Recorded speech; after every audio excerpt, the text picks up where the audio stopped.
in our Storm Watch Weather Center. And Angela, I am now curious, have you ever eaten a cricket? I have, actually. Me too. Yes. Back when I was in South Dakota for a story, they had like this science fair. And they had crickets there. And you partook. I did. It was a long time ago. But yeah, I still remember it was crunchy. No! We don't have to go into details about it, but. Mine that I had wasn't crunchy. It kind of just tasted like hay. Oh. Well, different experiences there, huh? Yes, but I still remember it. But we don't have to have crickets today. No. Not for breakfast. Yeah, you can eat something that will more warm you up, like soup or something like that. That will be nice this weekend because it will be on the cool side. Temperatures will drop into the 50s, and up in the Sierra, there's a good chance for some snowfall there as well, especially at night. During the day today, though, 50% chance up in the Sierra for some scattered rain showers. Also, a rumble of thunder can't be ruled out. Overnight tonight, though, the snow level drops, and that means we'll be tracking snow overnight tonight into tomorrow morning. So roads will be slick here. I've kind of outlined what roads will be like, and so they'll be wet today. They'll be slick overnight tonight into tomorrow morning, and then wet during the day tomorrow as well. Snow will be falling from the sky tomorrow along our mountain passes, but it will melt as it hits the pavement, and then it will be slick again Saturday night into Sunday morning, and then roads will be wet again throughout the day on Sunday, especially the first half of the day. So it's mainly from sunset to sunrise where we'll have some problems and where chain controls could be issued. As far as snow totals, it really depends on elevation. Closer to the Reno Airport, I think we're just going to see rain. 5,000 feet, so perhaps around Collin Ranch, could see a few flakes there, but overall roads will be fine. When you get up to Virginia City, you could even see a slushy inch of snowfall there. Lake level anywhere between 1 to 3 inches. Up in the High Sierra, it's going to vary a lot, and keep in mind it's very hard to measure this time of year just because a lot of it melts as it hits the ground. But at 7,000 feet, anywhere between 2 to 6 inches. But up at the crest, especially south of I-80, could see closer to about 9 or 10 inches of snowfall between tonight and Sunday morning. This morning, though, it is dry for the most part, but we have a lot of high level cloudiness that has moved in, and that's why it's pretty mild out. 53 degrees is the current temperature. Just about all of us are above freezing this morning. It's even 57 this morning in Fallon, so we're on the warm side of the system here, but we're starting to see a little bit of some rainfall too.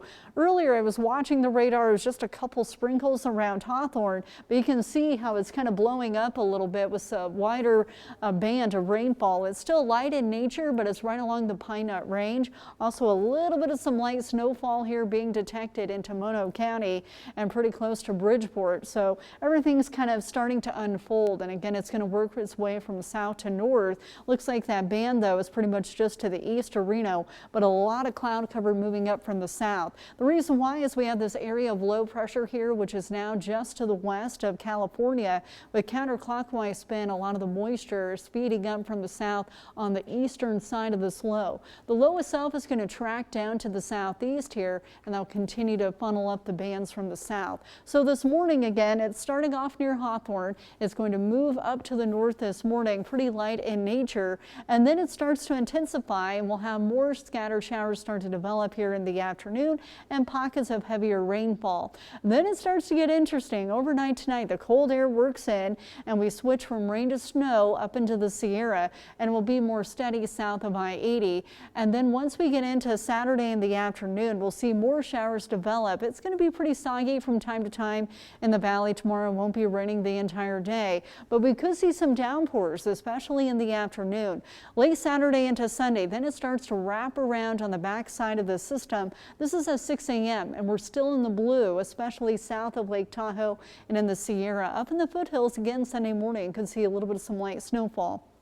How much rainfall? Not an enormous amount, but a good amount for our area. Most locations receiving over 1/10 of an inch to about 1/3 of an inch between today and all the way through Sunday. So a decent storm here for this time of year. Today, temperature-wise, most of us will be above freezing and right around 60 degrees. Notice overnight lows in the Basin and Range staying above freezing, but pretty close into the Truckee Meadows, just depending on elevation. Notice Stead getting down to 31. Up at Lake Tahoe today, high of 40. 48 degrees, some scattered showers there. Can't rule out a rumble of thunder either, and it will be windy. And Reno today, high of 61 with some rain showers, light rain this morning, and better chance by this afternoon and evening. Also can't rule out a rumble of thunder or two. Tomorrow will be soggy from time to time. Not all of us will get wet, especially in the morning, but by the afternoon too, expecting more showers to pop up. As far as Sunday, it's the first half of the day and then not as much activity by the afternoon. And then look at that, we dry out. We'll see the sun again by Monday and back into the 70s next week. Just a matter of surviving the weekend. I think we can survive the weekend. You can find fun things to do inside. Oh yeah, most certainly. You mentioned puzzles and Right. soup and reading. Or painting, whatever. And the good news is if you do need to travel during the day, more than likely I think our roads will just be wet. You'll see the snow falling from the sky, but it will more than likely melt as it hits the pavement. And hey, that's the important public Yeah. safety component right there. Yeah. Yeah. Thanks, Angela. Let's check in on how your morning commute is looking with